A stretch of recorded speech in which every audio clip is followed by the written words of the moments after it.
galera, sejam muito bem-vindos a mais um episódio do Podcast. É sempre um prazer estar aqui com você.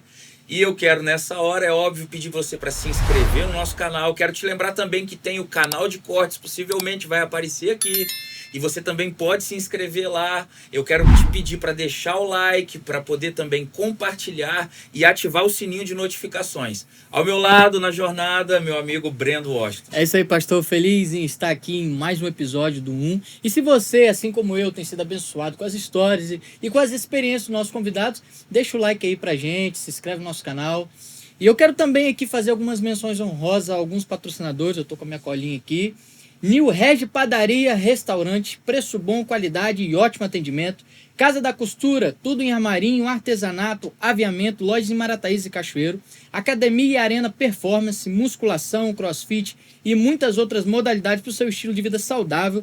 Localização em Brejo dos Patos. E por último, Julião e MM Silva, material de construção, da base ao acabamento, o melhor preço da cidade. Lojas em Brejo dos Patos e Praia dos Cações. Ah, muito bem. Deixa eu agradecer aos responsáveis por essas empresas, né? Meu amigo Breno ali da Padaria New Regi, apoiador do podcast desde o início, apoiador da minha vida. Obrigado, meu querido. Eu não posso deixar de te citar aqui. Dona Valéria, minha sogra, obrigado. Você tem feito a diferença nas nossas vidas. Muito obrigado por esse apoio. Quero agradecer também ao Pedrício Marvila, o proprietário da Arena Performance. Você tem nos apoiado. Obrigado por isso. E também a esse casal muito especial, né? O Gerson e Cassiane, do MM Silva e do Julião Material de Construção. Obrigado por nos incentivar e por permitir que isso aqui aconteça. Breno, quem está com a gente hoje? Que convidado nós vamos receber nesse episódio? Esse, ao contrário da grande maioria, eu conheço mais um pouco, né? Então é um cara que eu vou até trocar uma ideia a mais. Ele tem 34 anos, ele é formado em teologia, ele é sofredor assim como eu, ele é botafoguense, né? Eu como vascaíno, a gente tá sofrendo em um tempo. Tem como hobby muitas coisas e é casado. Muito bem casado. Seja bem-vindo ao microfone do Podcast, Thiago Nonato. Isso aí. Porque eu queria falar José Thiago, né? Para mim vai ser eternamente José Thiago ou Thiago JMD, Thiago Nonato. Tantos nomenclaturas. É isso aí. Né? Eu quero agradecer por estar aqui, pelo convite. Muito obrigado. É um prazer enorme estar aqui com vocês. É um prazer enorme estar aqui no Pod. E a minha oração é para que isso aqui abençoe muitas pessoas, como já tem abençoado, como tem me abençoado. Amém. Não é? Eu não sou só uma pessoa que está sendo aqui entrevistado, mas eu sou um telespectador de tudo que está acontecendo aqui. Então eu agradeço a Deus pela vida de vocês, agradeço pelo convite. Muito obrigado. Amém. Então aqui a gente pode ficar à vontade. À vontade. Se vier Zé, tá bom? Pode vir Zé Thiago, Thiago JMD, Zezinho. Eu lembro na época de colégio que o pessoal ficava bem assim, Zezinho não, mamãe, cantando aquela música, né? E a gente ficava desse jeito aí. Então, o que vier é isso aí mesmo. Thiago, José Thiago, Thiago Almeida, Thiago JMD, Thiago Nonato, Nonato Thiago, né? Vambora que a gente... Mano, nossa primeira pergunta sempre... A gente sempre começa assim, né, Brando? Uhum. Quem é Thiago Nonato ou Thiago Almeida? Eu tenho dito Thiago Nonato porque seu perfil tá assim no Instagram, né? Já tem Nonato Thiago _ segue lá. Então, quem é, na sua ótica, quem é Thiago Nonato? Então, essa pergunta, né, a gente responder essa pergunta quando a gente está de frente pro espelho é quase impossível, né? Porque às vezes a gente acaba se enxergando como uma pessoa que a gente quer se tornar, né? Então, se eu fosse resumir numa frase, Thiago Nonato é um cara que é cheio de vontade de um dia ser um pouquinho parecido com Jesus, né? Mas eu sou um cara que eu posso dizer que eu corro muito atrás daquilo que eu tenho como objetivo, né?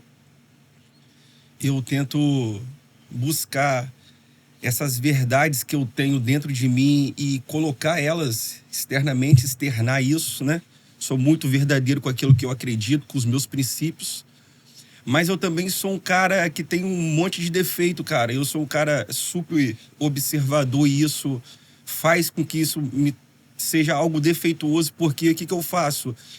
Se eu tô em alguma situação que eu acho que aquela situação não é para mim, eu me afasto. entendeu? Eu fico longe e isso acaba me excluindo de oportunidades, me excluindo de estar em algum lugar, me excluindo de fazer alguma coisa, né? De ser proativo para algo. Então, eu sou essa pessoa que desde muito cedo, assim, eu saí de casa para me jogar bola, né? Retornei para casa com 17 anos, mais ou menos, 16 anos, vamos botar aí.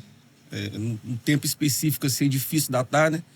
Mas retornei para me jogar bola e eu saí da casa dos meus pais com 18 para 19 anos e fui morar sozinho, né? Junto com a minha irmã. E eu tive que me tornar uma pessoa que... se vira, sabe? Cara, faz aí, vai embora, é você por você. E eu acabei criando um monte de bloqueios em mim também, porque quando as feridas são curadas, elas ficam cicatrizes e você não quer se ferir de novo naquilo. Então, talvez eu acho que isso de eu me bloquear, de eu me distanciar, talvez seja justamente por causa disso, porque, de alguma forma, eu tive que me curar sozinho disso tudo. Então, isso é praticamente um grande defeito que eu posso dizer, assim, né? Que o Thiago tem, porque você falar de qualidades, eu vou falar, pô, cara, sou bonito. Né? Não, tá importante, bom. É importante, né? É importante. É fácil falar bem, não, cara, eu sou bonito. Não, mas não é isso, entendeu? Tem vários defeitos também, mas eu sou esse cara aí, né?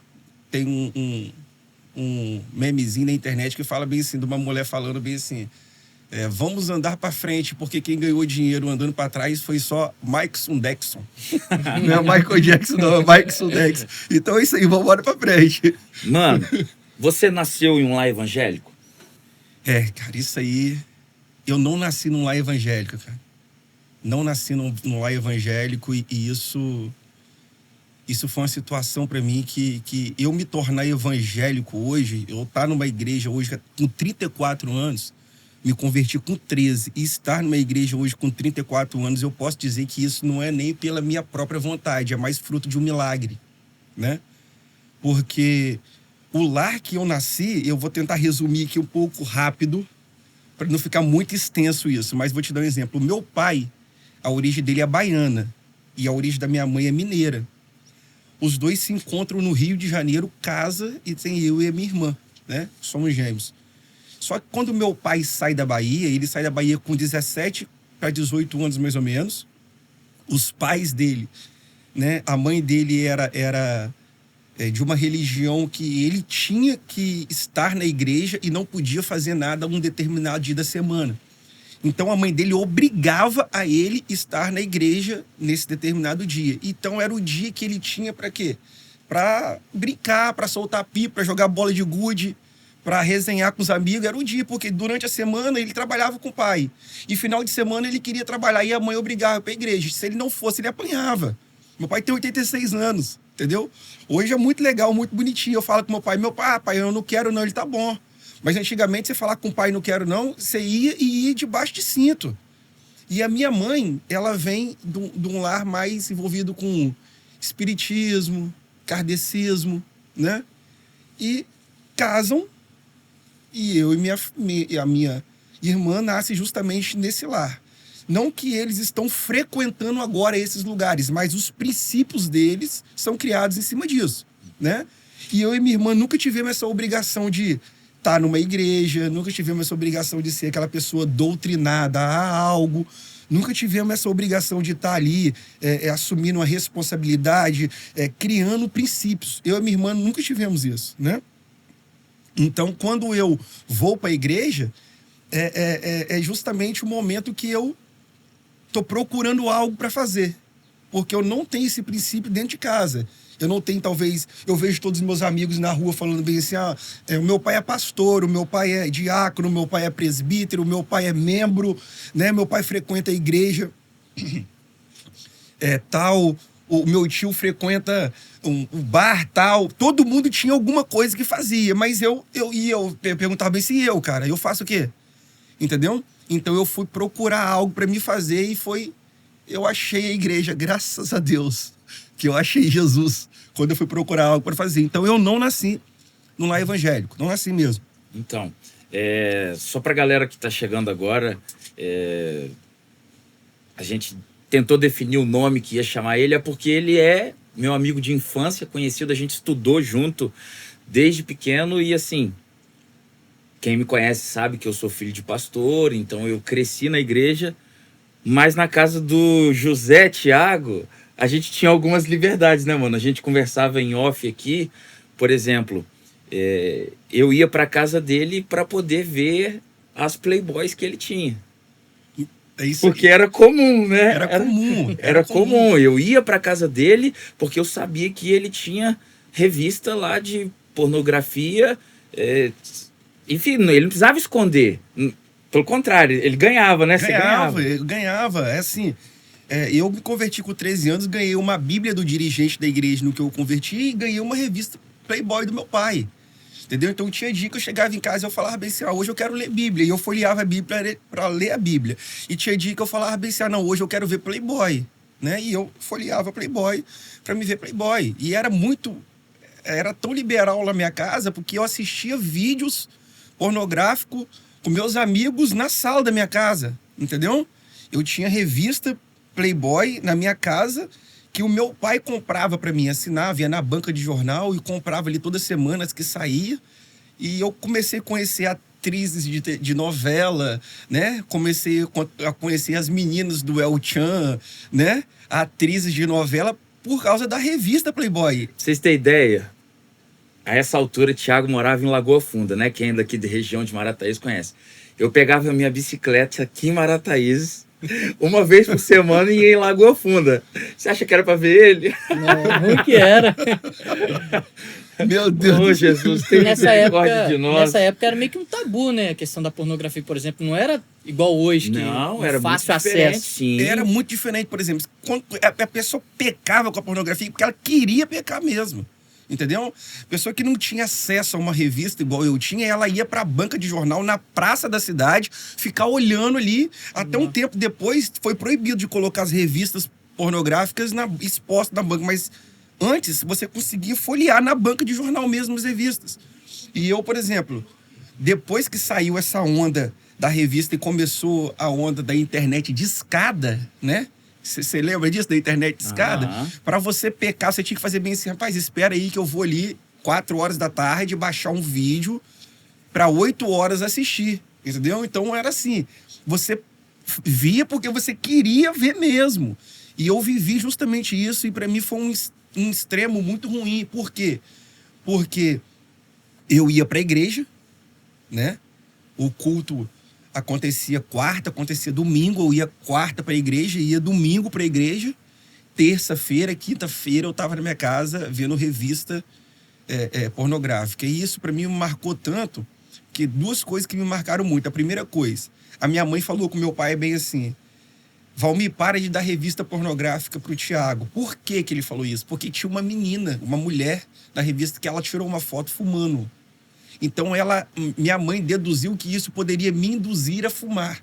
Então, o erro foi justamente eu não ver pornografia. Ela achou que o erro foi justamente eu ter algum vício futuro. Entendeu? Então, o errado não era eu ver pornografia. Sendo que na pornografia já estava viciado. Errado não tem problema. Não tem problema. Pornografia você pode. É tipo aqui, homem, tem que assistir pornografia para virar homem. É tipo isso. Entendeu? Então, a minha mãe pediu pro meu pai parar de me dar revista porque tinha uma pessoa que estava na revista fumando, entendeu? E eu acabei crescendo justamente, essa foi uma coisa que eu lembro disso até hoje. E a segunda coisa que eu me lembro muito bem foi quando eu fui falar de Jesus pro meu pai. Quando eu fui falar de Jesus pro meu pai, eu me lembro como se fosse hoje, ele sentado na cama dele. E eu falei com ele bem assim, pai, eu quero falar de Jesus para você, eu quero conversar sobre Jesus. Eu tinha acabado de vir na igreja e as revistas pornográficas ainda continuavam no meu quarto. Eu ainda assistia a revista pornográfica. Quando, né, eu tinha que fazer alguma coisa relacionada à pornografia, eu pedia licença ao meu pai e à minha mãe, peraí que eu vou ali fazer alguma coisa relacionada à pornografia, e voltava, entendeu? Minha mãe nunca me privou, assim, de ter namoradas e levar namoradas para minha casa. Eu nunca fui privado disso, entendeu? Podia ser uma loura, uma morena, uma ruiva, né? A, B, C, independente, eu não precisava ter uma pessoa fixa. Se fosse uma menina que eu estivesse levando para casa, tava tudo bem. Meu pai já foi um pouco mais reservado quanto a isso, mas minha mãe, a gente almoçava, a gente dormia. E aí, se eu tivesse com o meu namorado dormir no mesmo quarto, tal, normal. E aí, quando eu fui falar de Jesus pro meu pai falou bem assim, abre a Bíblia no livro tal, no versículo tal, no capítulo tal, no versículo tal. Aí estava escrito bem assim, esse povo honra-me com seus lábios, mas o seu coração está longe de mim. Aí eu fui ver aonde que eu estava me enfiando. Aí foi a hora que eu precisei enxergar se eu precisava ser uma referência para o meu pai como um cristão, ou se eu precisava ser uma referência com o meu pai com a pornografia. Então foi aí que eu comecei a me dissolver, a sair disso, né? E me lembro que eu fui num culto, eu não me esqueço desse culto nunca, numa igreja muito humilde, muito simples, não tinha piso no chão. O pastor que estava pregando, eu não sei quem que é. A mensagem que foi pregada eu também não lembro, mas eu me lembro desse culto que eu abracei a minha Bíblia. Uma igreja tradicional, e eu fui para frente do altar dessa igreja quando o pastor fez o apelo. Só que quando eu fechei meus olhos e fui para frente, eu achei que todo mundo estava indo para frente. E parece que eu ouvia passos indo para frente junto comigo, e quando eu comecei a orar lá na frente, parecia também que tinha vozes orando junto comigo. Né? E eu comecei a abraçar minha Bíblia e a orar, falar, Deus, me livra da pornografia. Eu tô sujo, eu tô imundo, eu não consigo viver dentro disso mais. Ou eu me torno uma pessoa totalmente pornográfica, ou eu me torno uma pessoa totalmente santa. Não dá para me ficar na ponta de uma corda ou na ponta de outra, em cima do muro. Eu preciso ser um extremo. E eu comecei a orar e a gritar, Deus, eu sou pornográfico, eu sou sujo, gritando no altar da igreja. E quando eu acabei a minha oração, que eu olhei para trás, estava todo mundo sentado. O cara que pregou estava lá na frente, todo mundo olhando para mim com uma cara assim, pasma. Com essa mesma cara que você está me olhando. Eu tô imaginando a cena. Porque eu achei que estava todo mundo lá na frente comigo, mas não estava. Mas aquilo ali, eu costumo dizer, não, eu tenho certeza que o meu batismo com o Espírito Santo foi diferente. O meu batismo com o Espírito Santo foi ali que eu senti o Espírito Santo de Deus, né? Talvez não seja só um falar em língua, só um pular, né? Só um rodar. Não que isso seja errado, não estou querendo criticar ninguém, mas comigo aconteceu diferente. Foi conforme eu te falei, né? No início, meu defeito é tentar fazer as coisas sozinho e me colocar de lado se eu ver alguma coisa que não me agrada ou que eu possa achar que não está me agradando. E comigo no Evangelho aconteceu assim também.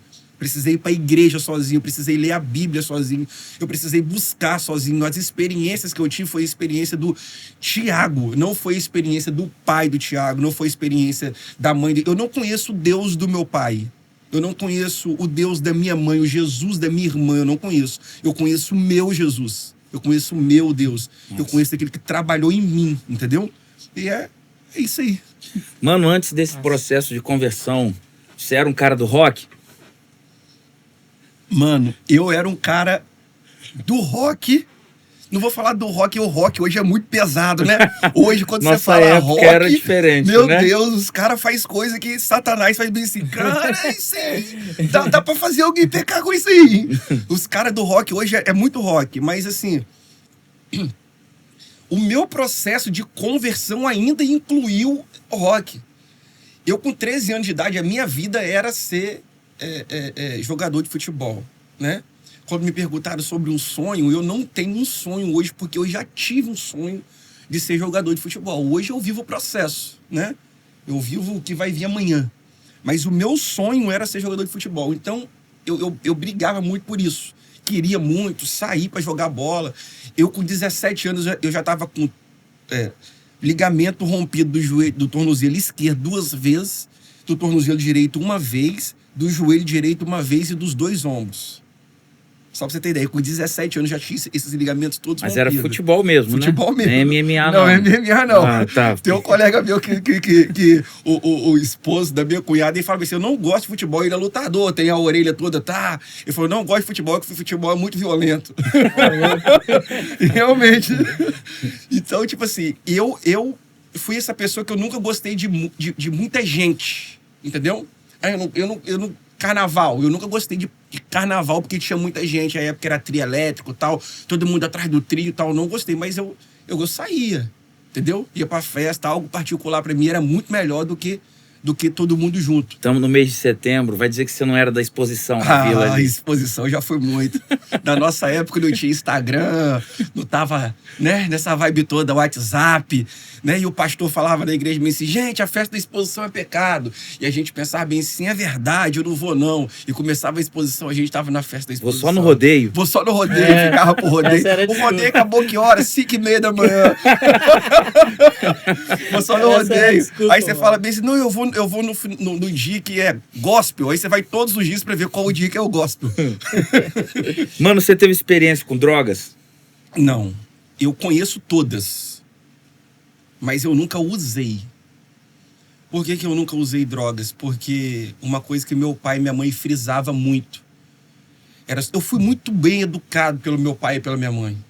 Apesar de eles não terem os princípios evangélicos, eles me educaram muito bem. Eu tinha hora para entrar dentro da minha casa, eu tinha hora para sair dentro de casa, entendeu? Minha mãe falava bem assim, Tiago, tal dia, tal hora, aqui, tal dia, tal hora, eu tava ali, naquele lugar que ela falou. E isso, assim, minha mãe e meu pai, eles me ensinaram... Parar rapidinho aqui, deixa eu mandar um abraço, né? Seu Valmir, Dona Helena, fizeram parte da minha infância também, sempre me receberam muito bem na casa de vocês. Deus abençoe. Tatiana também, um beijo. Fica aqui, ó, a consideração. Então, assim, meu pai e minha mãe não é até hoje, né? É os pais que levavam meus amigos para minha casa, entendeu? Ele não, vai para casa dos seus amigos, não. Era os pais que levavam meus amigos, né, para minha casa. Tava mais perto, né? Ele conseguia ver ali.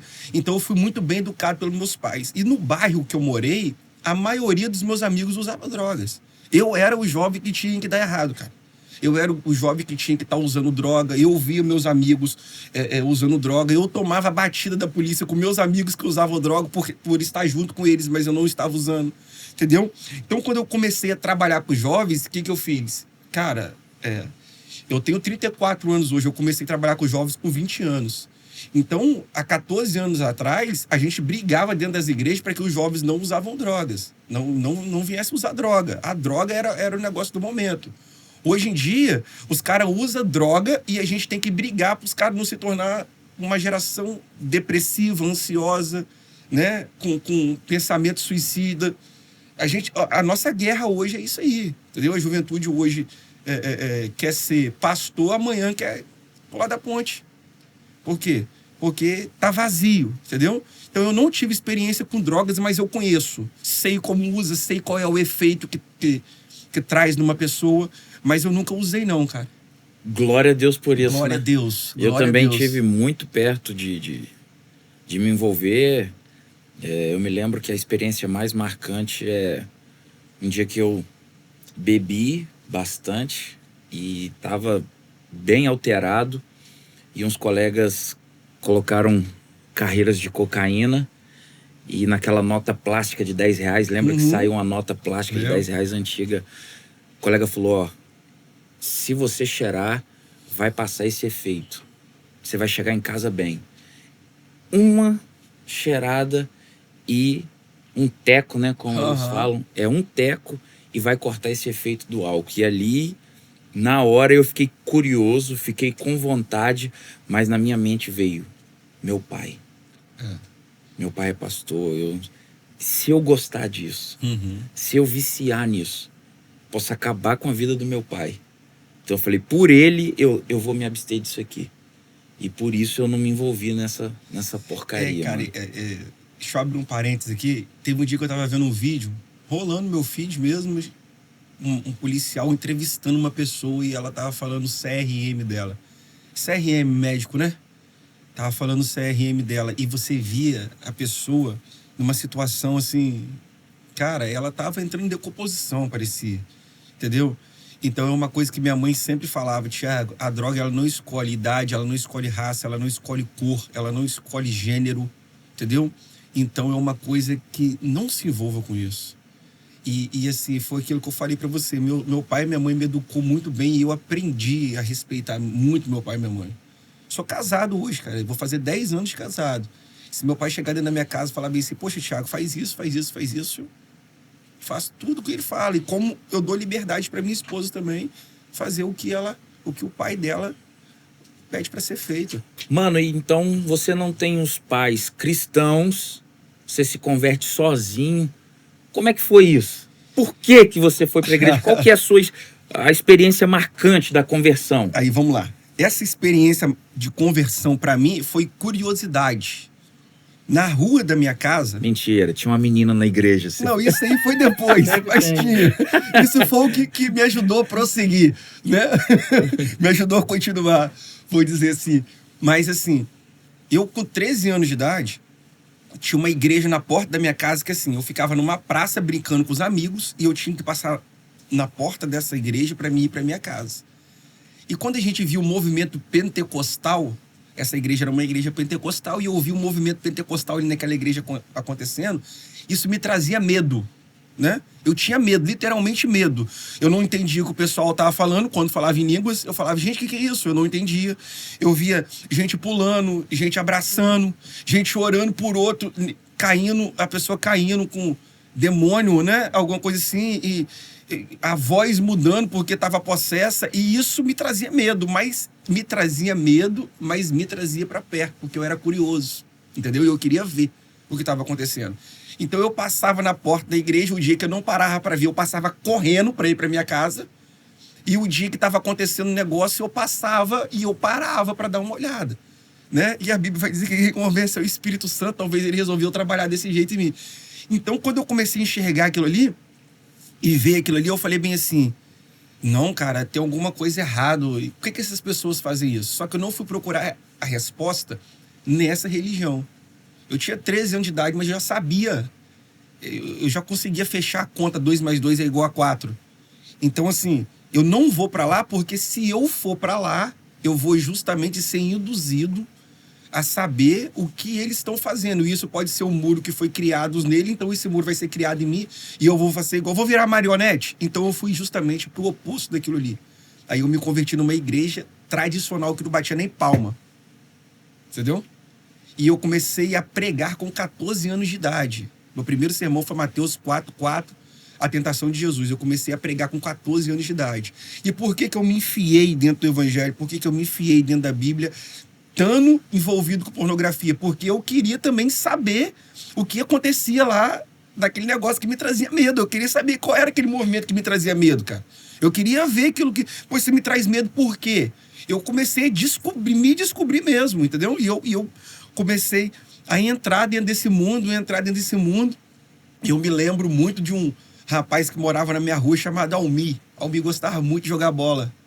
Tinha um monte de irmão que a gente jogava bola junto, só que Almi viveu um processo na vida dele, que no horário que a gente ia jogar bola, Almi estava orando. E Almi era dessa igreja que eu me converti. O zagueiro?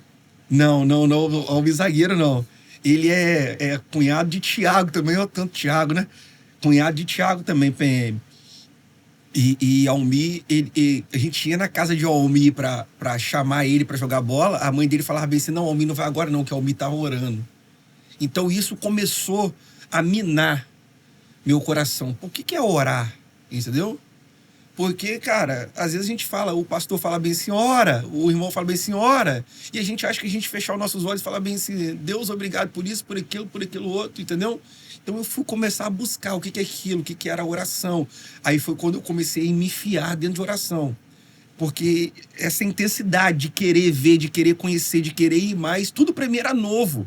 Eu não tinha ninguém, cara. Esse dia eu ouvi um rapaz pregando, falando bem assim, cara, eu sou pastor, meu pai é pastor, o pai do meu pai é pastor, o pai do meu pai é pastor, o cachorro lá de casa é um pastor. Eu não tive isso. Alemão, Pastor alemão. Eu não tive isso, eu não tinha ninguém, cara. Eu não tive um pastor. A igreja que eu me converti não tinha pastor, era dirigente. Era o cara que dirigia o culto. Nem o cara da minha igreja era pastor, entendeu? Então eu tive que buscar isso e a minha experiência de conversão foi justamente isso. Curiosidade. Eu tive curiosidade para ver o que era. Não é à toa que eu sofri esse processo até meus 16, 17 anos. Entendeu? Eu sofri esse processo de conversão. Foi dentro disso que eu comecei a me encontrar, que eu comecei a me achar. E como é que você chega em casa e fala assim, pai, mãe, agora eu sou crente? Então, isso aí foi um processo também muito difícil para mim quando eu comecei a entender o real sentido de ser cristão. Quando eu comecei a entender o real sentido de ser cristão, foi nesse momento que eu saio da casa dos meus pais e vou morar em Vila Velha, né? Então, quando eu vou morar lá, eu começo a entender o real sentido de ser cristão. Então, o rapaz que saiu de casa e foi morar em Vila Velha ainda era o rapaz que ia para a igreja, mas era envolvido com pornografia, que levava as namoradas para casa. Então, por mais que eu falasse com meu pai e com minha mãe que eu era cristão, a figura não apresentava isso, né? Um tempo atrás, agora, eu fiz um vídeo com meu pai. A gente estava dentro do carro, indo para a cachoeira, botei a câmera, comecei a fazer o vídeo, fiz 3 perguntas para ele. O que é o cristão para você? O que é a igreja para você? E o que é Jesus para você? Eu fiz essas 3 perguntas para ele, o evangelho em si. E no final eu perguntei para ele bem assim, e o que eu sou para você? E meu pai, resumidamente, ele responde bem assim, cara, você é um cara que me traz muita alegria, me traz muita felicidade, porque eu consigo ver isso que você me perguntou em você. Então hoje o meu pai entendeu que o Tiago, ele é cristão, cara, ele é crente.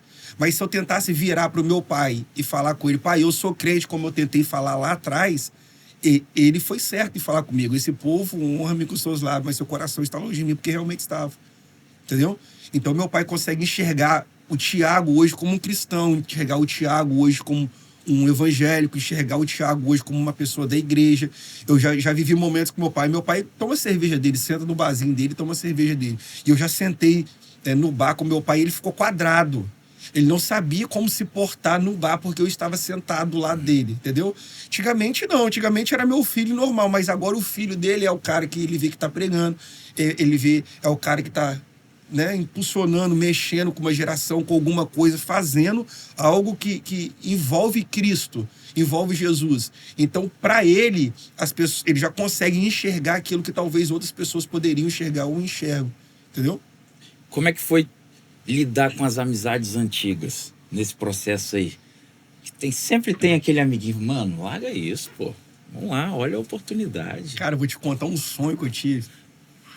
E fantástico. Eu sempre fui um cara de muitos amigos. Muitos. Você viveu comigo, né, e você sabe disso. Sempre tive muita pessoa próxima de mim, tive muitas pessoas próximas de mim, sempre tive muitos amigos. E quando eu tinha 13 anos de idade, o primeiro sermão que eu preguei com 14, uma semana, assim, dentro dessa semana que eu preguei esse sermão, eu tive um sonho. Eu tive um sonho que eu era motorista de um ônibus. E dentro desse ônibus estava todos os meus amigos. Todos os meus amigos, toda essa figura de amigo que eu tinha da época estava justamente dentro desse ônibus. E esse ônibus ia subir numa montanha. Eu era motorista do ônibus, só que ele não subia a montanha. Deixa eu tentar fazer com o meu celular. Ele não subia a montanha, as rodas aqui, né? Ele não, a montanha em forma de parafuso. Ele não subia a montanha assim, ó. Ele subia a montanha assim, ó. Ele ia virando, ele ia parafusando igual a montanha. Sabe? Ele ia botando as rodas assim, parafusando e subindo a montanha, como se ele fosse fazendo também o formato do parafuso. E quando ele ia parafusando, meus amigos iam caindo pela janela. E quando eu cheguei no alto dessa montanha, eu olho pelo retrovisor, não tem nenhum amigo meu dentro do ônibus mais. E eu fiquei por entender, um adolescente de 14 anos, e eu tô subindo o morro para ir para a casa de um amigo meu, chega um homem e fala comigo, bem, se segura no meu braço, ei, Deus manda te dizer que o sonho que você teve, olha só, mano, eu me arrepio quando eu falo isso, porque é muito real, é real para mim até hoje, eu vejo esse processo acontecendo. Então ele fala bem assim, Deus manda te dizer que o sonho que você teve é que ele tá te falando que você vai chegar em um lugar alto e que não vai ter nenhum amigo, nenhum dos seus amigos vão estar junto com você, entendeu? Aí eu fiquei pensando, é difícil você ouvir um negócio desse, porque a conclusão que eu tive era que, tipo assim, amanhã eu não tenho amigo nenhum, todo mundo vai morrer, ninguém me deu o resultado disso. Só me falou do processo, mas o resultado eu não tive. Então eu comecei a pensar, pô, meu amigo vai morrer? Vai acontecer alguma coisa com alguém? Entendeu? Você lembra do acidente A gente perde Henrique, né? A gente perde Henrique nessa época, do acidente de um ônibus da Academia Espaço Azul. Então, tipo assim, quando a gente perde ele, o meu coração dizia bem assim, cara, foi o meu sonho. Entendeu? Então tá começando a acontecer aquilo que aconteceu comigo. E não era perder esses amigos. Ele não era que ele iam estar junto comigo. Agora eu consigo entender. Por exemplo, eu fui para Vila Velha. Me distanciei de todos os amigos, porque eu quis, não. Mas a distância física me fez eu me distanciar. Entendeu? A gente começa, troca uma ideia, bate um papo, mas depois aquilo vai esfriando e é natural que esfrie. Entendeu? Vai acontecendo mesmo. Cada um tem o seu caminho para seguir, cada um tem o seu alvo a atingir, cada um sabe onde quer chegar. Então, esses amigos, né? Eu tive vários amigos. Para com isso, rapaz. Eu quero ver até que verão que isso vai durar. Eu já cansei de escutar isso. Isso aí é clássico. Isso é clássico, principalmente aqui, porque Marataízes, as coisas acontecem no verão, né? Carnaval, depois vai ficando mais brando. Então, eu escutei muito isso. Até onde isso vai? Vamos esperar o próximo verão. Escutei muito isso. E no verão, a gente da igreja, os amigos, para com isso, tal, sai daí, cara. Que negócio é esse? Não é lugar pra você ir, não. Eu ouvi isso do meu pai, pô. Eu passava pra ir pra igreja e meu pai falava, vai, pastorzinho, eu amém. Entendeu? E ele sentado num bar. E ele falava, vai, pastor, eu amém. Entendeu? Eu tô indo pra igreja, tal. Entendeu? Era desse jeito, mas eu ouvi. Eu quis perguntar isso porque Thiago era um cara... até hoje, ele é um cara que influencia. Dificilmente eu vejo o Thiago ser influenciado por alguma coisa. Pra você ter ideia, eu ia pra casa dele, além da revista pornográfica e tal, a gente ia muito na praia correr, né? Tomar banho. Então, e eu fui um cara que, quando eu nasci, meu pai já pastoreava. Então eu cresci com todos os princípios e quando a gente ia pra praia, ele me convencia a fazer o sinal da cruz 3 vezes. Da cruz 3 vezes, antes de entrar na água. Se não fizer o sinal da cruz 3 vezes antes de entrar na água, o mar vai levar. Então, assim, eu fazia lá, 3 vezes o sinal da cruz. Nem sabia o que estava fazendo, mas fazia, né? Então, assim, eu sei que, de alguma forma, os amigos não te influenciariam, ao contrário, porque você é um cara de personalidade, mas eu sei que eles não se furtariam de te tentar. Com certeza, eles iam a você. Mano, e aí? Você falou um pouco desse processo de purificação, né? A santificação de 13 a 16 ali, com relação à pornografia. Mas o que mais, além da pornografia, foi difícil de largar? Então, pra quem não conhece, meu amigo também é um cara, assim, esquentado. Então, assim, foi o que você falou. A minha personalidade é muito forte, né? Eu vivi um processo agora muito recente de algo que pode se resumir nisso, né? Eu vim para uma igreja aqui em Marataízes, comecei a trabalhar nessa igreja e deixa eu só resumir algo aqui antes disso. O erro não está do lado de lá. O erro está em mim. Eu reconheço isso, que o erro sou eu. Acontece isso comigo. Entendeu? Então, aconteceu algo na igreja que eu fiz o quê? Eu liderava os jovens, trabalhava com os jovens na igreja, e o pastor da igreja teve um insight de fazer um retiro para os jovens, né? E eu sempre anunciando, tal, falando, gente, nós vamos fazer um retiro, nós vamos estar no retiro, tal, vamos fazer um retiro, a gente vai programar o dia, tal. Nesse dia, que foi no domingo, eu fui pregar fora. Quando eu fui pregar fora, o pastor anunciou esse retiro de jovens. Nesse anúncio do pastor do retiro de jovens, o culto lá acaba um pouco mais tarde do que o culto aqui, do anúncio. Meu celular começa a explodir de mensagem. Cara, e o retiro? Cara, e o retiro? E o retiro, tal, não sei o que lá, isso, aquilo, outro. E eu acabei de ministrar e respondi todas as mensagens. Gente, eu não sei. Pergunta para quem anunciou, a pessoa vai te dar uma resposta melhor, né? E quando eu comecei a falar isso para os jovens, a gente tinha uma reunião toda terça-feira, uma reunião de culto no sábado e uma reunião de organização na terça-feira. E nessa reunião de organização eu fiquei sabendo do retiro ali, né? De como que ia ser, de como que ia ser feito. Então, a minha mente, o meu subconsciente, o meu lugar seguro, né? Que eu costumo dizer, me fez fazer o quê? Me afastar. Falei, cara, eu não entendo como é que funciona o processo. Porque o que acontece? O meu pensamento se eu sou dono de uma empresa, eu tenho que avisar o gerente da empresa que hora que essa empresa deve abrir. Se eu mudar o horário de funcionamento dessa empresa e ele chegar atrasado, a culpa não é dele. A culpa é minha. Eu não avisei ele. Entendeu? Aí, essa pessoa foi né? O pastor, numa conversa, falou, cara, mas eu não posso deixar de tomar nenhuma decisão. Eu falei, não, você não está errado em tomar decisão. O erro sou eu, entendeu? O erro está em mim. Eu preciso entender como que isso funciona. Que eu não entendi. Só que a única coisa que eu não quero ser é justamente o pivô da resposta das suas decisões. Entendeu? Por isso que eu tô... E eu me afastei literalmente, cara.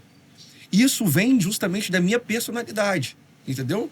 Uma personalidade forte, muitas das vezes agressiva. Foi quando ainda jovem eu tinha uma personalidade forte, muito agressiva. Entendeu? Eu jogava bola, eu era brigão. Brigão mesmo. Eu arrumava briga mesmo. Entendeu? Era aquela famosa frase, se não ganha no futebol, ganha na porrada. Eu era brigão, entendeu? Então, eu tive muito essa personalidade forte e eu tive que trabalhar essa personalidade muito bem trabalhada, entendeu? Se eu tivesse junto com Jesus, eu fazia justamente igual Pedro. Eu arrancava a espada e sentava o pescoço de Malco, não era a orelha, não. Malco errou e acertou a orelha. Mas eu acertava o pescoço. A minha personalidade é essa, entendeu? Então... eu tive que trabalhar muito nisso hoje, cara. Hoje eu sou muito tranquilo. Em relação ao que eu era, nossa, o cara que faz a tatuagem em si mesmo, já eu dá pra fiz ver a que ele não é tatuagem muito na minha mão certo, aqui, não. pô. Eu não tinha nada pra fazer. O cara arrumou uma maquininha de tatuagem, eu escrevi um H de Helena e um V de Valmir na minha mão, do nada, assim. Era isso aí. E sem droga, né? Sem droga, sem droga. Deus não dá asa à cobra, tá Sem vendo? droga, mano, sem nada. Mas eu acredito que, tipo assim, pra você desenvolver isso daí, é óbvio, a gente qualificou lá no início. Torce pro Botafogo, né, mano? Então, a vida ensina Mas pouco Jesus isso, né? é botafoguense, cara. Não vamos entrar nesse mérito, não? Não. Daqui a pouco o podcast vai ser qualificado Mas com a gente tem heresia. que falar isso, não. Vou abrir só um parênteses, Quando você vai pra igreja, ninguém fala bem assim, Flamengo, Jesus, Vasco, Jesus, mas todo mundo fala, Botafogo, Jesus. Aí o próprio Jesus fala bem assim, seja santo como eu sou santo. Então é Botafogo e Santos. A Bíblia fala pra gente torcer pra esses dois times. Mas aí seria uma vida sem cor, né? Preto e branco. Mas o vermelho é complicado, né? Botar o vermelho no meio disso, porque o Flamengo aí Jesus já não gosta. Porque Jesus fala bem assim, Sansão, você não pode tocar em nada podre, né? Pode comer nenhum bicho e tal. E quem come bicho podre é urubu, né? E urubu é símbolo do Flamengo, Concordo né, cara? Você não concorda comigo, Breno? Então, mano, não tem jeito não. Pessoal, a gente vai encerrar esse episódio por aqui, tá bom? Não, isso aqui é a parte principal do podcast. A gente vai encerrar, foi o último episódio do Breno, ele não volta mais. Thiago também, é só hoje. Mano, e como é que você começa a pregar? Não, antes disso. Você teve, por acaso, algum amigo ou alguém que próximo, não de pessoas de fora, que te dá alguma ajuda nesse início de caminhada? Alguém que chega e se fala, isso aí, mano, continua. Que seja contemporâneo de sua idade ou que seja mais velho, que você tem alguém que fala assim, pô, que escolha boa que você fez. Mano, eu tenho uma pessoa que esteve muito próximo de mim, que era o dirigente da igreja. Eu não posso considerar que ele era um amigo da minha idade, porque ele era muito mais velho, entendeu? Mas assim, pra dizer pra mim, falar bem assim, poxa, mano, continua, você tá no caminho certo. Eu não tive essa pessoa. Mas esse Almir, que eu falei com você, que ficava orando, é um cara que era uma referência muito boa pra mim. Entendeu? Entendi. Porque ele não precisava falar, mas eu via isso nele. É aquela famosa frase de Billy Graham, 100% dos cristãos, 1% lê a Bíblia e os outros 99% leem aquele que lê a Bíblia. Então o Almir justamente era o cara que lia a Bíblia e eu era o cara que lia o Almir. Entendeu? Então ele não era o cara que falava bem assim, poxa, mano, continua, vamos lá, tá certo, tá no caminho certo. Mas ele não precisava falar também, entendeu? Ele me mostrava com as atitudes dele e isso me incentiva a continuar, isso me incentiva a ir, isso me incentiva a dar um pouco... Almir era muito calmo, cara. Era muito tranquilo, entendeu? Os outros, a gente jogava bola comigo, eu era o cara esquentado, Almir era o cara que entrava pra separar. Almir era o cara que os outros batiam nele e falavam, pô, cara, me desculpa. Gente, ele tomava uma porrada dos outros, me desculpa, entendeu? Então, Almir era esse cara, e eu começava a ver, e justamente isso, o oposto. E eu via Almir pregando, Almir pregou primeiro do que eu, entendeu? Apesar dele ser um pouco mais velho, mas ele prega primeiro do que eu ouvia Almir pregando, eu falava, pô, cara, Almir prega. Ele dirigiu os embaixadores do rei. Aí eu falava assim, poxa, Almir dirige os embaixadores do rei. Então, aquilo começou para mim, não querer tomar o lugar dele, mas querer estar junto com ele, estar naquele mesmo lugar que ele estava. Isso aí foi uma influência muito boa para mim, eu posso dizer que sim. Posso dizer que eu fui muito bem influenciado por ele. Muito massa. como é que você começa a pregar? Você contou aí que você pregou a primeira vez com 14 anos, mas quando que pregação começa a se tornar parte da sua rotina?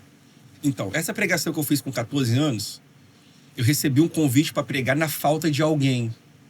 O pastor fulano de tal vai vir pregar. Ele cancelou a agenda e não tem como ele vir pregar. Tem como você pregar? Foi justamente assim que surgiu. Então eu tive 3 dias para me preparar para a minha primeira pregação. Nesses 3 dias, eu fiz no papel 3 sermões de mais ou menos umas 2 horas. 3 sermões. Eu falei, cara, se esse aqui dá errado, tem esse. Se esse aqui dá errado, eu vou nesse. E comecei a orar em cima desses 3 sermões. O que Deus queria falar, o que Deus queria. Eu tinha 14 anos e eu nessa vibe aí. Então eu peguei e levei os 3 sermões para a igreja. Em segurança, minha primeira pregação, resultado. Meus 3 sermões de 2 horas, eu preguei os 3 em 7 minutos. Meu primeiro sermão, eu preguei os 3 em 7 minutos. Eu embolei Mateus 4 com Apocalipse. Né? Teve um amigo meu, posso dizer que é amigo, ele falou bem assim, os primeiros 2 minutos foi você que falou, mas o resto Deus falou com você. Eu falei, tá bom, hoje eu entendo que ele estava querendo me incentivar. Mas eu preguei 3 sermões praticamente em 7 minutos. E depois eu saio daqui e começo a trabalhar com os embaixadores do rei.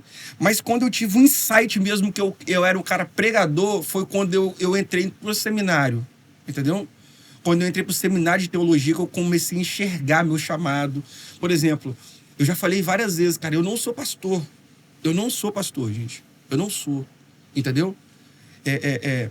Tiago, você é pastor de jovens. Eu posso me considerar um pastor de jovens. Porque se um jovem que eu tô liderando me liga 3, 4, 5 horas, 10 horas da manhã, qualquer horário, eu tento de alguma forma ir lá, ou se eu não conseguir ir lá, eu tento de alguma forma trazer uma solução, um resultado para aquilo que ele está vivendo. Mas eu não sou pastor de igreja, mano. Não sou pastor de igreja. A gente tem um culto na frente da minha casa, toda terça-feira, na praça. E a pessoa mais nova do culto tem 60 anos. Entendeu? É só cabecinha branca mesmo, entendeu? Eu deveria estar sentado ouvindo essas pessoas e eu tô lá pregando. E eu me sinto quadrado. Porque quando eu vou pregar, eu chego no púlpito e falo, e aí, geração, beleza? Quem tá com sono aí, dá um amém. Se eu falar isso lá, todos levanta e vai embora. Entendeu? Então, eu prego desse jeito. Aí eu fico tentando achar as palavras, me contorcer todo, me tá ali. Eu não sou pastor, mano, eu prego para jovens. Entendeu? Um cara que é pastor de igreja, ele é camaleão. Ele prega para casal, ele prega para igreja, ele prega para o domingo à noite, ele prega para um adolescente, ele prega para criança. Eu não prego. Tiago, você dá uma palestrinha para um casal tal dia, assim para os casais, eu converso. Mas pregar, se é aquele cara que prega para um casal, eu não prego, mano. Eu não prego. Eu prego para jovens. Tiago, o que você faz? Prega para jovens. E tocar violão, você toca, Tiago? Eu toco no meu quarto de oração. Mas lá no púlpito da igreja, não, cara. No púlpito da igreja eu prego. Tiago, e cantar? Você canta? Eu canto lá no meu quarto de oração. E no púlpito da igreja? Não, no púlpito da igreja eu prego. Entendeu? Para quem? Para jovens. Você prega no domingo à noite, Tiago? Eu até prego. Que não seja todos os domingos. Mas é um culto de jovem? É um culto de jovem. Aí eu prego. Você prega a semana toda para um culto de jovem, eu prego a semana toda no culto de jovem. Sabe por que o que eu vejo, Tiago? É o seguinte. É a famosa história do pássaro, da galinha e do pato. Você já ouviu? Não. A história do pássaro é o seguinte. O que o pássaro faz? A essência do pássaro é o quê? É voar, cara. Ele voa. Você não pega um passarinho voando. Nem adianta. Você pode correr o resto da sua vida atrás de um passarinho. Você não vai pegar ele. Mas se ele estiver andando, você dá 2 passos e pega um passarinho. E a galinha? A galinha, ela voa. Mas tenta pegar uma galinha correndo. Porque a essência dela é correr, mano. Zen Bolt não pega ela. Ela corre muito. E quando ela quer se distanciar um pouquinho de você, ela dá uma voadinha pra continuar correndo. E o pato? O pato, ele corre, o pato, ele nada e o pato, ele anda. Mas não faz nada. Mas não faz nada com excelência. Ele corre, você pega ele correndo, ele nada, você pega ele nadando, ele voa e você pega ele voando. Então eu não quero me tornar o pato no púlpito, entendeu? Eu prego para jovens, cara. E o que eu faço com excelência? É pregar para jovens. E pro casal você prega, eu dou uma palavrinha. Eu não quero me tornar o pato, o cara que prega pro casal, o cara que prega pro jovem, o cara que prega, eu não sou essa pessoa. E quando que você tem esse feeling, assim, dessa chamada específica? Que aí é com jovens, é com jovens. É no seminário. É quando eu entro no seminário teológico, entendeu? Quando eu entro no seminário teológico, eu tenho a comprovação de algo que eu recebi de Deus. Num culto que eu fui, o pastor convida as pessoas a irem na frente. Eu já era diácono da igreja, o Espírito Santo me impulsionou muito a ir lá. E eu não fui no primeiro culto, era uma conferência que tinha, eu não fui na frente, porque o meu pensamento era, o que as pessoas vão falar? O diácono tá lá na frente, entendeu? E o segundo culto, o pastor prega e faz o mesmo apelo, e eu, o que eu vou fazer lá na frente? Sou o diácono da igreja, pô, eu sou o cara que eu tô servindo água pro pastor, tô de terno, tô de gravata, eu vou lá me ajoelhar, fazer o que lá na frente? Então, no terceiro culto, o pastor prega e apela de novo e eu vou. E quando eu vou, ele vem e faz uma oração e fala assim, cara, Deus me mostra uma bênção, uma promessa, né, entenda como você conseguir entender. Deus me mostra algo muito específico para você com os jovens. Ele te chama para você trabalhar com os jovens, para ganhar os jovens. É justamente isso que Deus te chama para você fazer. Eu recebi aquilo, amém, mas quando eu entro no seminário eu tenho esse insight, cara, é isso. Aquela revelação, aquela promessa que veio lá atrás, é justamente isso aqui.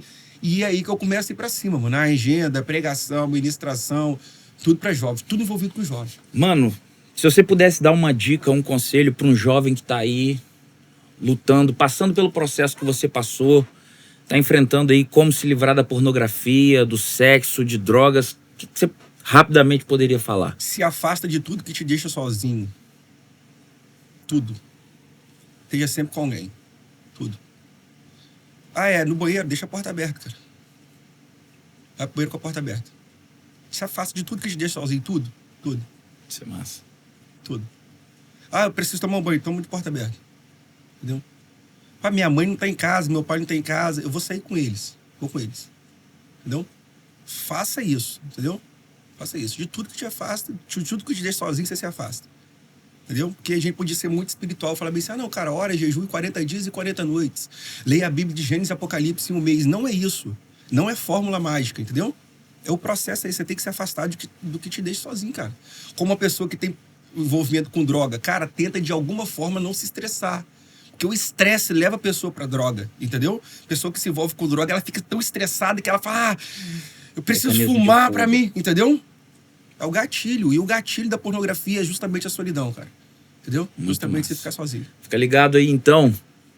Vai pra casa dele, pra minha casa, vai na casa do Breno. Vou brincar a fazer alguma coisa. Vem fazer alguma coisa. Fazer alguma coisa. Esquece essa de ficar sozinho. Mano, quem são suas referências? Cara, hoje eu posso dizer, assim, que eu tenho uma referência... Eu assisti muito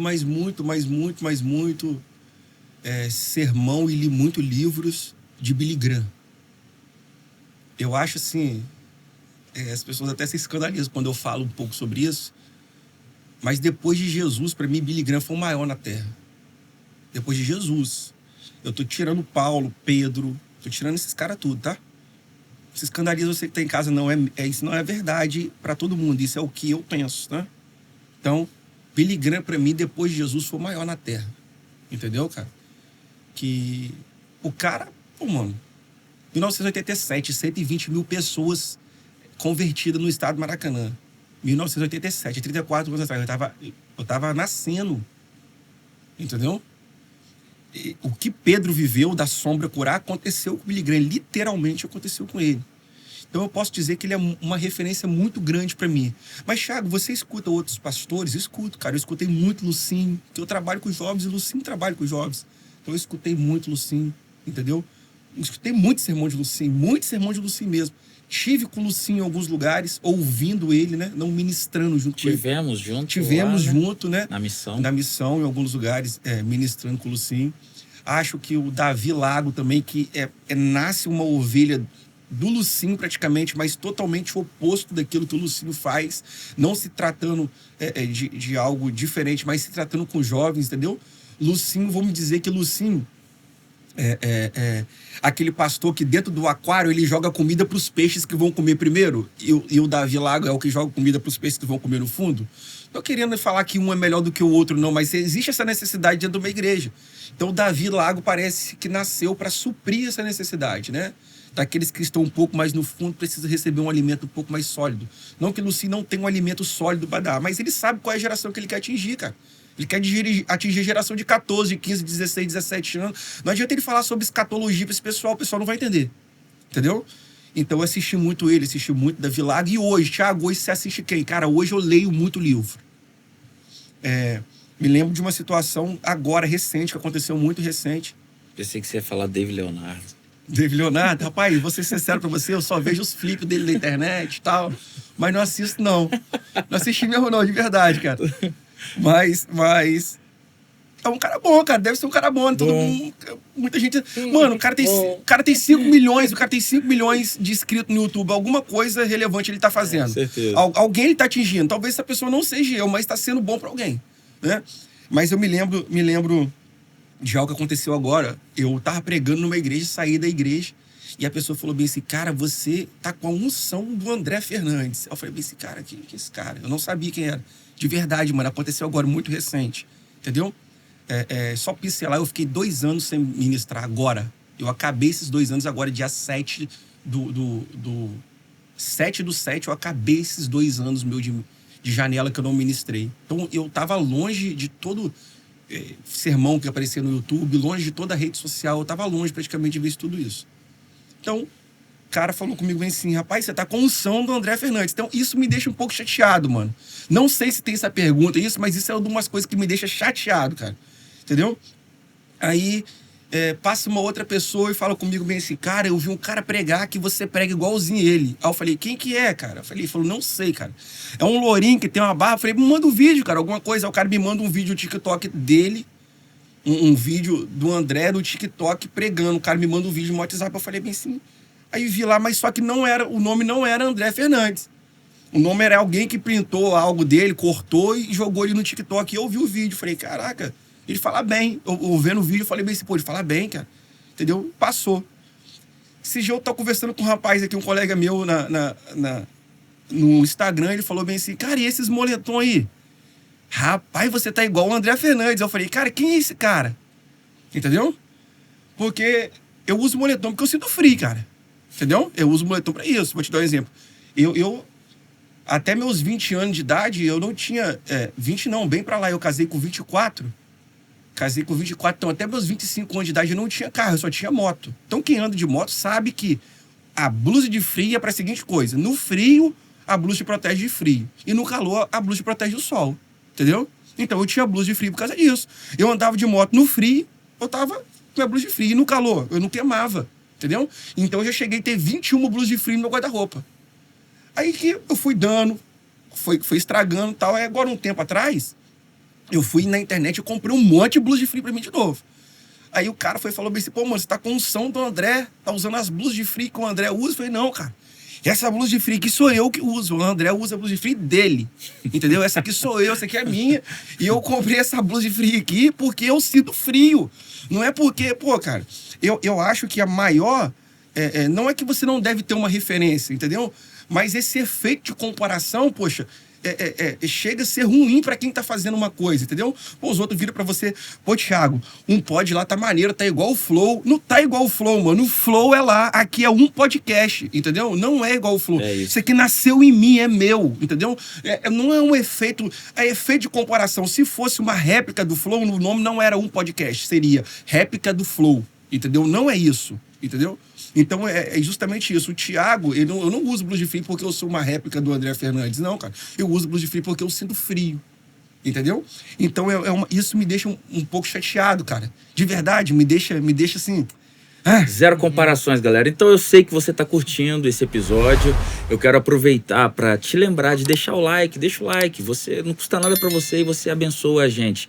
Enquanto isso, você também pode ver as empresas que nos patrocinam, as empresas que têm nos permitido realizar isso. E se você quiser ser um apoiador do podcast, você pode nos procurar. Nós dependemos do seu apoio, de você que acredita e que sabe que tudo que está acontecendo aqui pode abençoar outras vidas. Por favor, nos apoie, nos abençoe. Qualquer ajuda é sempre muito bem-vinda. Deixa seu like, não se esquece disso. Tiagão, qual a importância da sua esposa no seu ministério? Cara, a minha esposa é a mulher que ora por mim, velho. Entendeu? Esse dia eu tava deitado, falei com ela bem assim, poxa, amor, eu queria... Deus fala muito comigo através de sonhos. Meu nome é José, né? José Thiago, deve ser por isso. Deus fala muito comigo através de sonhos, muito. Eu tive vários sonhos que Deus me mostrava algo que acontecia imediato. É tão forte isso que eu tinha sonhos e falava bem assim, amor, vai acontecer isso tal dia. E acontecia o dia que eu falava e ela não ficava por entender. Então teve um dia que ela, tipo assim, meio que duvidando daquele sonho que eu tinha, ela falou, mas, pô, só sonho? Não tem mais nada, só sonho. Eu falei, Deus, dessa noite eu não quero que você me dê o sonho. Quero que você dê o sonho pra Lu Ruama e a Lu Ruama vai me contar o sonho do que vai acontecer. Até hoje, mano, a gente ora de noite, ela fala, Deus, eu não quero sonhos. Eu quero sonho pro Thiago. Porque aquela noite eu não consegui dormir, entendeu? Então a importância dela, não só no meu ministério, na minha vida, né, cara, é muito grande. Porque a Lu Ruama, ela é totalmente o oposto de mim. Então é o peso do outro lado da balança, né? entendeu? É o que equilibra. Eu sou o cara estourado, a Lu Ruama é a pessoa calma. A gente chega na padaria, precisa falar alguma coisa, eu falo com ela, vai lá e fala você. Porque se eu falar, eu vou acabar magoando alguém, entendeu? Esse dia eu tava deitado na cama, falei bem assim, poxa, amor, eu queria tanto que isso acontecesse, eu queria, né? Aí ela falou, não, amor, peraí, deixa eu orar por você, botou a mão na minha cabeça, orou por mim, e você vê que é algo que é verdadeiro, entendeu? É tipo como uma filha vira para um pai, vou orar, é como sua esposa vira para você, vou orar por você. Ela não quer o seu mal, cara, entendeu? Às vezes a gente faz orações, isso acontece comigo que ora, acontece com quem ora. Às vezes a gente faz orações jogadas ao vento. Literalmente a gente joga palavras ao vento. Mas quem ora por uma pessoa que ama, que está do lado dela, é verdade aquilo que ela ora, entendeu? Chega no trono, chega em Deus. Entendeu? Não estou falando que Deus não escuta outros tipos de orações, mas isso é uma verdade, como se Deus... Peraí, a Lu Ruama vai orar, a Jaqueline vai orar, entendeu? Peraí, rapidinho. Que é isso, então a Lu Ruama é muito importante, não só na minha vida ministerial, mas também na minha vida, em todas as esferas da minha vida, né, cara? Ela é a pessoa que fala comigo bem assim, Thiago, desacelera um pouquinho aí, tá muito rápido. Entendeu? Mas está muito devagar, acelera um pouquinho mais. O que você acha da gente fazer aqui? E eu ser totalmente oposto de mim, ela sempre é o que você acha. E eu sempre sou, vamos fazer. Entendeu? Então, se eu viro para ela e falo bem assim, a gente vai fazer isso e aquilo. Ela não é aquela pessoa bem assim, vambora. Entendeu? Tem gente que é doido, mano. E não dá errado para essas pessoas também não, entendeu? Tem gente que é doido, vai dar certo. Entendeu? Vambora, vamos fazer, não sei o que lá, vambora, e mete a cara e faz e dá certo. Só que a Lu Ruama não, Lu Ruama, tipo, vamos fazer, vamos. E ela fala bem assim, vamos analisar. Entendeu? Ela é a pessoa que a gente faz eu dar uma analisada. E eu deixei de fazer muitas coisas por causa dessa analisada. E que se talvez eu tivesse feito essas coisas, eu estaria na situação muito difícil hoje. Como é ser pai de menina? Ah, rapaz, pai de menina. Gente, eu tava sentado na padaria. Eu vi rapidinho, eu vi um Reels no Instagram, tá o camarada assim, ele é o pai, tá as 3 filhas dele em pé, eu não sei se vocês viram isso, tá as 3 filhas dele atrás dele e uma música tocando. O cara vai fazer com suas filhas a mesma coisa que você, mesma coisa que você fez. E eu tô agora vendo meu irmão, né? Meu irmão se fala que a Isabela vai namorar, ele já muda o humor na hora. O semblante já muda. Na hora. Fala como é que é, mano. Então, cara, a Débora, meu Deus, a Débora é um presente de Deus pra gente, cara. É um presentaço. É difícil eu me emocionar. Eu não me emocionar quando eu falo da Débora, cara. Porque a Débora é assim... A Débora aconteceu de uma forma que não foi planejada, entendeu? Mas minha filha é tudo pra mim, cara. Eu sei que vai chegar o momento, esse momento, né, dela casar, dela sair de casa, porque a filha sai de casa, né? Normalmente o homem, ele traz as pessoas para casa, as mulheres para casa, mora perto do pai, mas a filha não, normalmente a filha vai para longe. Isso foi do insight que eu tive de vir morar perto do meu sogro com a minha esposa. Porque ele teve 2 meninas também. Mas a Débora, assim, aconteceu da seguinte forma. Depois que a Lu Ruama casou, ela não tomou remédio. A Lu Ruama não tomou remédio para prevenir a gravidez. A gente fazia tabela, interrompia coito, acontecia de alguma forma, mas ela não tomava remédio porque eu ainda acho muito agressivo, né, para mulher. Então, ela não tomava remédio. E ela foi numa ginecologista. O ginecologista falou, não, você tem 3 anos, você está casado, tem algum problema. Se não foi você, é sua esposa. Entendeu? O ginecologista falou para ela. Então, ela fez a bateria dos exames. Não deu nada. E ela achou que o problema era em mim. Entendeu? Aí eu falei, não, Roma, eu faço a tabela, eu sei qual que é o dia que você está no período fértil, qual que é o dia que você não está. E eu controlo isso. Você não sabe porque você não controla. Se você controlasse, você ia saber, você ia ver que era impossível você engravidar. Impossível. Ela falou, não. Ou você vai no médico, não sei o que lá. Eu falei, então tá bom. Mano, eu esperei a tabela certinho. E eu fiz a tabela certinho. Eu falei com ela bem assim, se a minha tabela tá certa, você engravidou hoje e nossa filha vai nascer entre 10 e 15 de março. Débora nasceu 13 de março. Entendeu? Então, tipo assim, então ela veio dessa forma. A Débora veio dessa forma. Medicina você não fez não, né? Não, medicina eu não fiz, não. Você falou que não foi planejado? Não foi planejado, porque eu queria dar uma resposta pra minha esposa, entendeu? Eu falei bem assim, cara, eu não vou... eu vou casar e daqui 3 anos eu vou ter um filho, não. Daqui 2 anos eu vou ter um filho, não. E a minha vontade era ter... Eu tenho vontade de ter outros filhos. E a minha vontade é que esses filhos fossem próximos um do outro. Por exemplo, a Débora já tá com 6 anos. Entendeu? Então, já tá distante.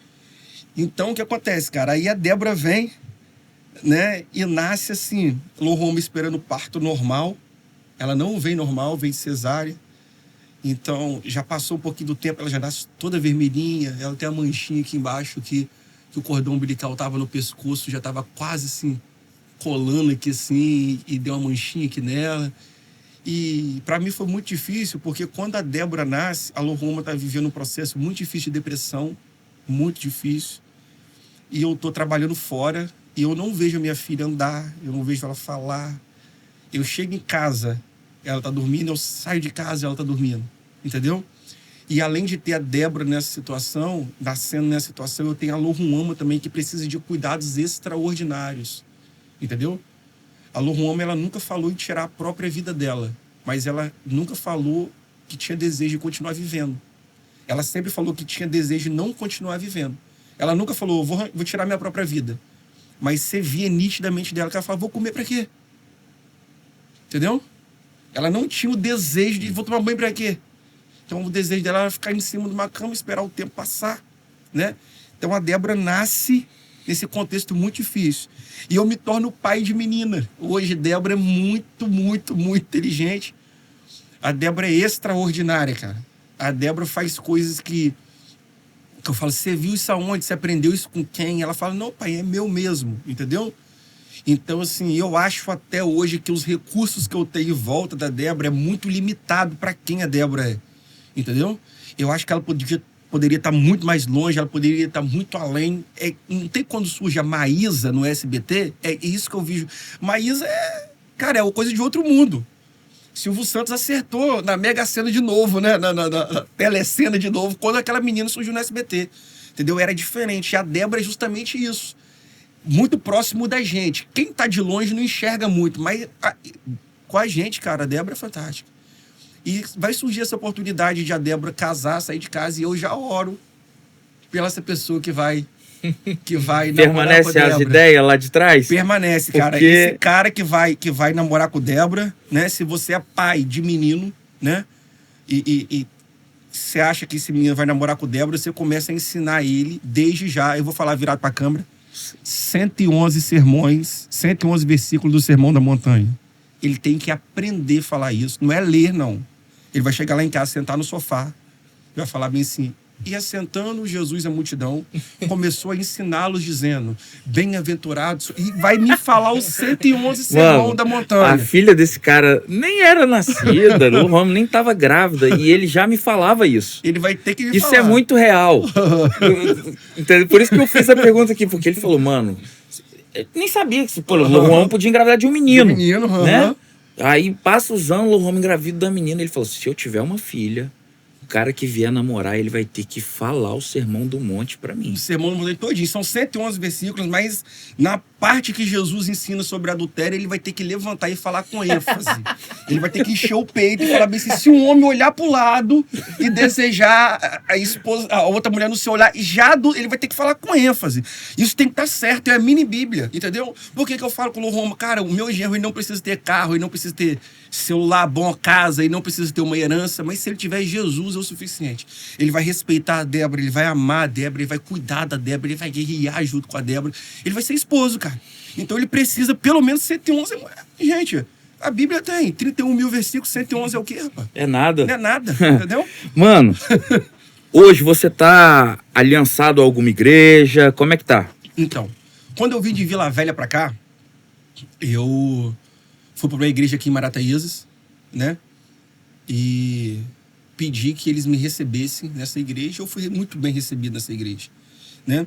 Então eu posso dizer que hoje eu sou sim membro dessa igreja. Tiago, você frequenta essa igreja como você frequentava antes? Não frequento.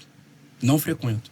Mas você é membro da igreja, a sua aliança está nessa igreja, a minha aliança está nessa igreja. Se alguém me perguntar bem, se você é da igreja, qual igreja? Eu falo, sou da igreja X, entendeu? O que você lá na igreja? Eu sou membro, visitante crônico, vou algumas vezes no mês, ou tem mês que eu não vou nenhum dia, entendeu? Então hoje eu sou aliançado a essa igreja, entendeu?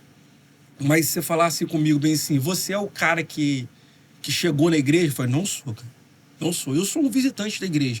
Hoje eu vou assistir um culto muito raro. Por exemplo, pandemia. Não fui nenhum culto. Quando começou os cultos, né? Ao vivo eu assisti em casa, mas quando começou os cultos, eu não fui nenhum culto. Entendeu? Tiago, durante o mês eu ia na igreja durante o mês 20 vezes por mês. E hoje, tem mês que eu não vou nenhum dia. Mas eu não posso dizer que eu não estou aliançado a ela. Eu não cheguei lá ainda e falei bem assim, pastor, olha só, eu tô saindo daqui, eu estou indo para uma outra igreja, eu estou indo congregar em outro lugar. Eu não falei isso, entendeu? Então, eu entendo perfeitamente que da mesma forma que ele me recebeu, e se eu acredito nisso, que se eu precisar de um socorro de alguém chegar até eles, eu acredito que eles vão me acolher muito bem, entendeu?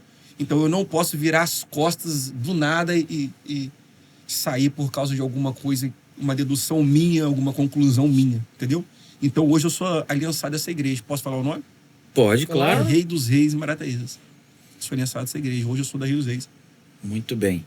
Deixa eu te fazer uma pergunta. Na verdade, não é minha essa pergunta. A gente abriu uma caixinha no Instagram. Meu Deus. E tem alguém que não pode ficar de fora dos nossos episódios. Alguém que nunca apareceu aqui, mas que Acho que eu já sei quem é. não fica de fora dos nossos episódios. Caio Marvila. Você já fez alguma coisa que você acha que atrasou seu ministério? Já fiz, faço até hoje. Já fiz. Primeira coisa que eu acho que atrasou muito o meu ministério, mas muito mesmo. Eu não soube ouvir conselhos de pessoas que estavam querendo dar conselhos bons, que viam um futuro, né, naquilo que eu estava fazendo. Essa foi a primeira coisa, cara. Primeira coisa. E é uma coisa que eu falo para os jovens, cara, escuta as pessoas um pouco mais velhas, não que seja por idade. A gente acha que sabe fazer tudo. Né? A gente acha que sabe fazer tudo. Não que seja por idade, mas que tenha mais tempo ministerial que você, é essencial. Cara, às vezes você converte com 20 anos, com 25 anos, mas tem um menino que está na igreja desde os 13 e hoje ele tem 25 anos. Esse cara já está na sua frente há muito tempo. Escuta ele, não é porque ele tem 20 anos que você não pode escutá-lo. Entendeu? Então eu já fiz muita coisa que atrasou o ministério. Mas eu entendo também que teve coisas que não foi eu que fiz. Teve coisas que eu precisei ser podado por Deus para que o meu ministério não se tornasse mini e estéril. Entendeu? Então eu entendo que teve coisas que eu precisei ser podado por Deus. Mas teve muita coisa que a consequência foi minha. Uma delas é justamente isso. Não escutar as pessoas que queriam justamente me mostrar o bem, me mostrar o que é bom. Tem uma palavra que eu não gosto muito dela, que é a famosa palavra potencial. Você é um potencial. Eu não gosto disso não, cara. Entendeu? Porque o que é um potencial? Potencial é uma coisa que está no papel que nunca vai sair de lá. É um potencial. Mas você é um potencial para fazer um podcast, mas você nunca faz. E aí? Só potencial. Rapaz, eu vejo potencial no Thiago e no Breno. Podcast se eles fizerem esse podcast, vai ficar top, mas você nunca faz. O que você se tornou? Nada. É o potencial. Entendeu? Então tinha muita gente que virava pra mim e falava assim, cara, você é o potencial, faz isso, que vai dar certo. E o faz isso eu não ouvia, porque eu achava que eu já era o potencial. Entendeu? Eu já sou o potencial, preciso fazer isso pra quê? Uma hora dá certo. Entendeu? É aquela famosa história que a gente escuta das pessoas falarem bem assim, não, se Deus quiser, vai acontecer.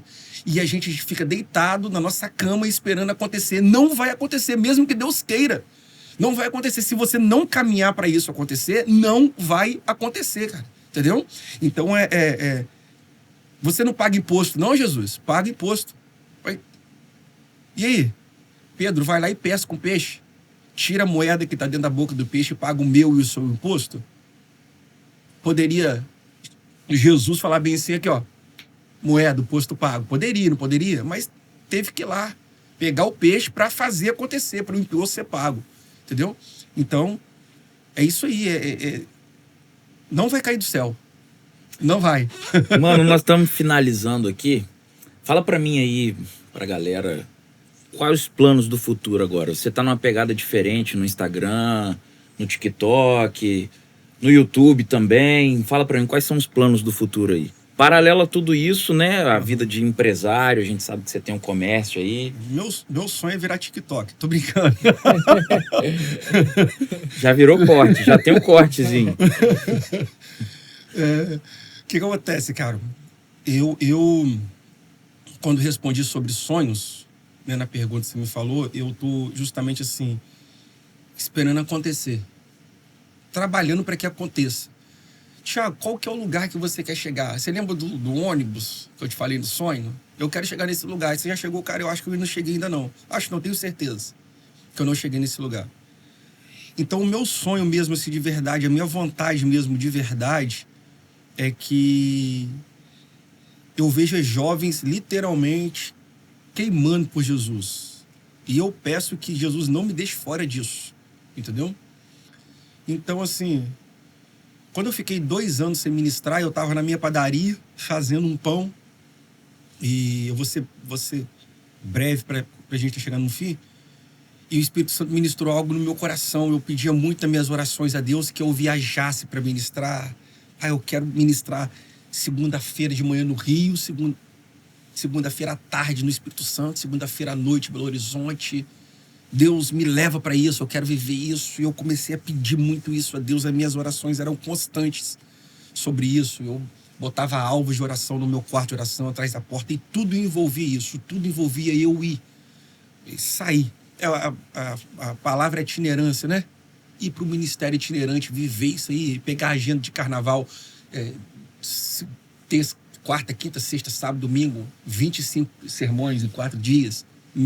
Pedi muito isso, eu tinha esse sonho ardente no meu coração. Então, quando eu entrei para a padaria e comecei a fazer o pão, parece que Deus veio com essa palavra, com tudo aquilo que eu pedi na minha mente, entendeu? E eu me vi naquele lugar, eu falei, cara, isso nunca vai acontecer. Entendeu? Na situação que eu estou aqui agora, do jeito que eu estou, isso nunca vai acontecer. E o Espírito Santo foi muito forte em falar comigo bem assim, pode acontecer. Você tem o mundo na palma da mão. E eu estava ouvindo um sermão no celular enquanto eu fazia os pães. Nesse sermão que eu estava ouvindo no celular, entrou uma propaganda. Quando entra a propaganda, é o João Paulo do Céu na Terra. Nessa propaganda ele está falando bem assim, eu tinha um sonho de pregar na Itália. E eu preguei na Itália na pandemia. Eu parei, cara. E falei bem assim, o que é isso? Aí fiquei vendo, ele falou bem assim, eu preguei na Itália na pandemia, eu achei que eu ia estar lá fisicamente, mas colocaram um telão e com uma câmera eu preguei lá. E o Espírito Santo falou comigo, é isso. Talvez você não chegue lá, mas a sua voz chega lá. Cara, eu tenho uma dificuldade imensa com câmera. Eu não sei falar pra câmera, mano. Eu tenho muita dificuldade com câmera. Os outros falam assim, não, cara, mas você é descolado, você fala com todo mundo, mas pra câmera... Cara, para mim fazer um vídeo de 15 segundos no TikTok, eu levo 4 horas dentro do meu quarto de oração. Para me sair um vídeo de 15 segundos, entendeu? Se eu coloco um vídeo de 7 minutos no YouTube, eu fico um dia, entendeu? Fazendo um roteiro, falando, apagando, não, isso aqui não ficou bom, tal. Então eu tenho muita dificuldade para falar com câmera. E o Espírito Santo falou justamente comigo, vai para isso. E eu só tô fazendo isso, cara, porque eu tive esse verdadeiro sentido real de que foi Deus que falou isso para mim fazer isso. Porque se Deus não tivesse falado para mim fazer isso, o último lugar que eu corri era para câmera. Eu sou muito ruim com rede social, mano. Sou muito ruim com rede social. Os outros me mandam mensagem no WhatsApp, eu respondo depois de 3 dias, entendeu? Nego curte uma foto minha no Instagram, eu vejo depois de 4 dias. Eu coloco uma história, uma caixinha de perguntas no Stories, eu vou ver a caixinha de perguntas depois das 24 horas. E que expirou, entendeu? Então, tipo assim, eu sou muito ruim de rede social. E eu fui justamente para esse mundo de câmera aí, porque a gente consegue atingir um público, mesmo que esse público esteja fora das igrejas. Porque uma coisa dolorosa para mim é ver quanto o pessoal está hoje com rancor, com ranço, querendo estar longe do que a gente chama igreja, instituição, templo. As pessoas não querem estar nesse lugar mais. É difícil você conduzir uma pessoa por tempo, entendeu? Então é muito ruim quando eu vejo uma geração que deveria estar lá dentro e não está mais. Então o meu plano aí é justamente chegar nisso. E se for um plano empresarial, eu tenho plano sim, empresarial de construir, né? Já abrir uma outra padaria, mas eu não tenho um tempo pré-determinado para isso. Eu estou trabalhando para que isso aconteça. Mas se eu falar bem assim, não, cara, é para daqui 1 ano, eu estou mentindo. Para daqui 10 anos, eu também estou mentindo. Eu não sei qual é o tempo. Mas eu tenho um plano, sim. Eu tenho um plano de abrir uma outra empresa, de abrir uma outra padaria e trabalhar assim. Mas eu, dentro desse plano todo, eu quero ter liberdade, eu quero ser livre, ter tempo para o evangelho, para fazer isso aqui, pregar, para falar sobre Jesus. Eu gosto disso aqui, entendeu? Eu tenho isso aqui na minha mente e o dia que eu estiver vivendo disso aqui, o que for fora disso aqui é consequência, entendeu? Tá só agregando, mas a minha vida é isso aqui. Mano, eu tenho que te agradecer demais. Eu te agradeço, cara. Tamo junto, obrigado por esse tempo, né? Quero te pedir para deixar o seu like, para compartilhar, para nos abençoar. Se inscreve no canal, ativa o sininho, segue a gente lá no Instagram, é 1.pod, tá? A rede social da galera vai estar na descrição do vídeo, então, por favor, nos abençoe aí. Breno. Eu quero agradecer também, né, Thiago, amigo, não igual você, né, desde pequenininho assim, mas já tem um tempo. Inclusive eu tenho a Bíblia que você me deu, guardo com, assim, um carinho muito grande, até pela situação que foi, né, de uma Bíblia que era importante para você e você me presentear. Então tá lá guardadinha, a gente tem muita história. E quero agradecer por estar aqui também, aprendendo mais um pouco com o Thiago, com a história de vida, né, porque hoje a gente, como a gente falou mesmo, a questão do jovem hoje, ele tem tudo na mão, né? Tudo muito fácil, de muito acesso, então é muito bom. Eu quero também aqui não deixar, né, de falar de alguns colaboradores que estão com a gente, bem rapidamente. A New Regi, padaria, restaurante, preço bom, qualidade, ótimo atendimento, Casa da Costura, tudo do armarinho, artesanato, aviamento, lojas em Marataízes e em Cachoeiro, academia e arena performance, musculação, crossfit e muitas outras modalidades para um estilo de vida saudável, localizado em Brejo dos Patos. E Julião e MM Silva, material de construção, da base ao acabamento, o melhor preço da cidade. Loja em Brejo dos Patos e Praia dos Cações, pastor. É isso, galera. Muito obrigado por ter ficado com a gente até aqui. Compartilha esse vídeo. Não esquece do like. Até a próxima. Esse é o 1 Podcast.